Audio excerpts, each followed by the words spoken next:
Hello and welcome to this video.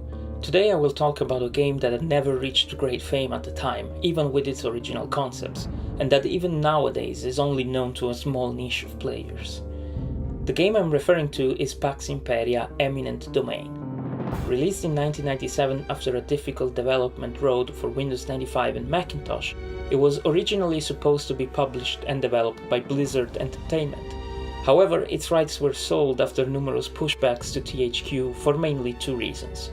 First, Blizzard believed the game was not up to their standards, and second, because they already had a sci-fi strategy title in their pipeline, the legendary StarCraft. Speaking of strategy, Pax Imperia is in fact a 4X game, but with a twist.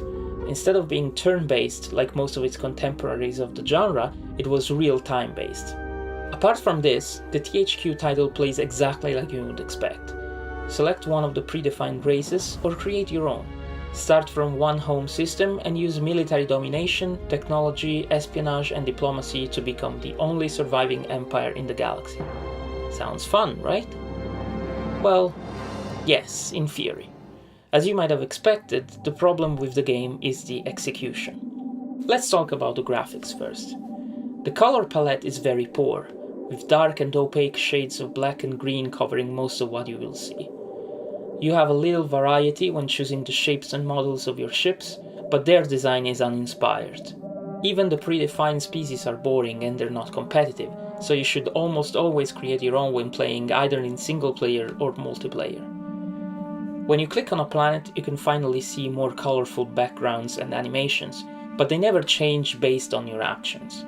What I mean by that is that regardless of the structures that you build on them, they will look exactly the same every time, which, while not a detriment to the gameplay, it does subtract from the immersion and the overall experience. The combat special effects are also poor, and once again they lack any sort of variety, even though in theory you have a very good choice of weapons and other techs to choose from when designing your ships. So let's touch on the gameplay for a moment. How does the real-time mechanic translate to a 4X game?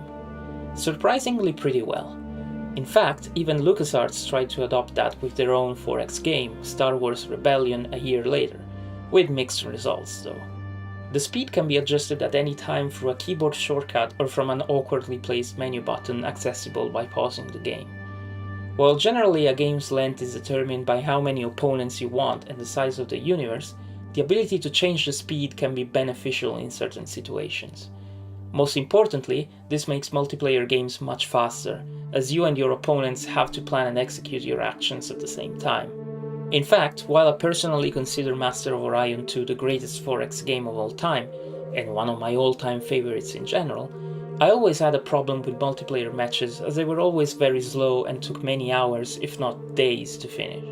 Another important aspect of strategy games is their AI, and Pax Imperia's AI is not very good, unfortunately. As a matter of fact, one of the weakest points of the THQ title is colonial management, which is completely governed by the AI. That's right, we're in Master of Orion 3 levels of AI here. Regrettably, there is no way to select the buildings you'd like to construct on a colony. Rather, the AI takes care of that for you, regardless of whether you'd like it to do it or not. The only thing you can choose is the priority for certain buffs, such as economics, research, or military.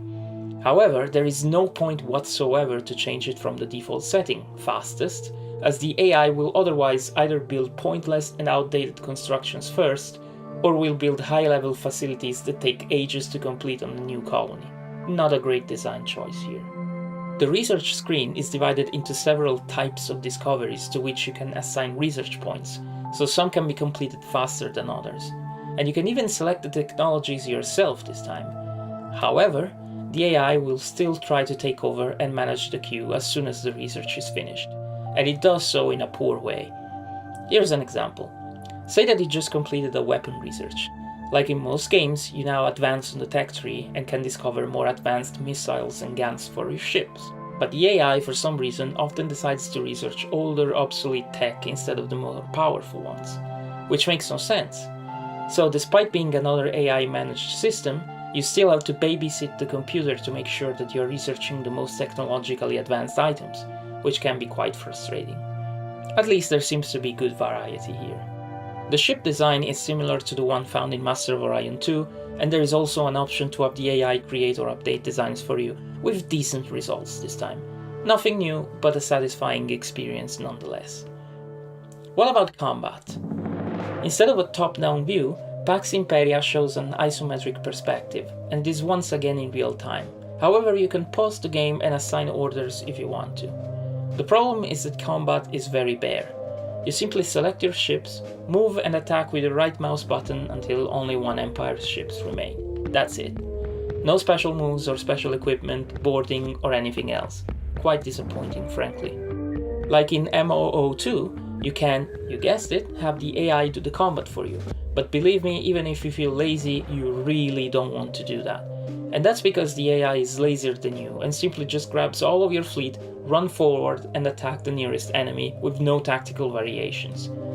I'm not joking, even the developers tell you not to use auto combat. I'm serious. Take a look at page 41 of the manual. It says here, usually this is only wise when you have a clear advantage. If you need to do something more than overwhelm the enemy by sheer might, directing the engagement yourself is highly advisable. So basically the developers figured out during testing that their AI wasn't very good and didn't have time to improve it. But hey, at least they make you aware of it and were honest about it. Anyway, there is not much time in this video to touch upon every single aspect of the gameplay, so I will discuss some of the most obvious findings. The Espionage setting only has 4 options and has very little control, and Diplomacy has not much assortment either. The major problem with it though is that it is useless, the reason being that the only way of winning the game is through military supremacy. That's it.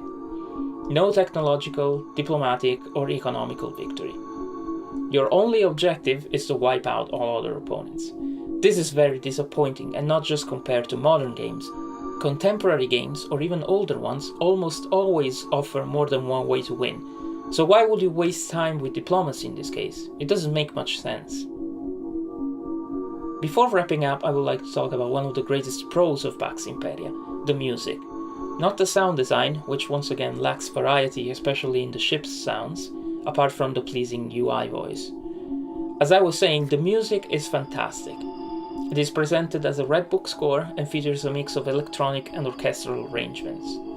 Some tracks are especially well composed, such as the Species Selection one called Genesis, the one you're hearing in the background of this video. It really keeps you immersed and never feels out of place or boring. I enjoyed this soundtrack so much that I decided to upload it to my music collection. Overall then, is Pax Imperia worth your time? In my opinion, despite its flaws, it is worth at least one playthrough, and this is because thanks to its raw nature and randomized universe, it offers just enough longevity and has that addictive element that I find myself reinstalling it from time to time. Granted, nostalgia also plays a part in this, as I remember buying this game as a kid, but this is not a terrible title by any means. It certainly isn't a masterpiece and there are much better options, especially today, but if you're looking for a break from the usual, or you don't have a powerful PC, or you want to listen to a great soundtrack in the meantime, then this is definitely a game you should at least try. Plus, it's available on GOG for just $6. And no, I'm not being paid by GOG to say this. Anyway, if you reached the end of this review, thank you very much. I would appreciate your thoughts, so please leave a comment, like and subscribe if you enjoyed this. Thank you, and I will see you next time.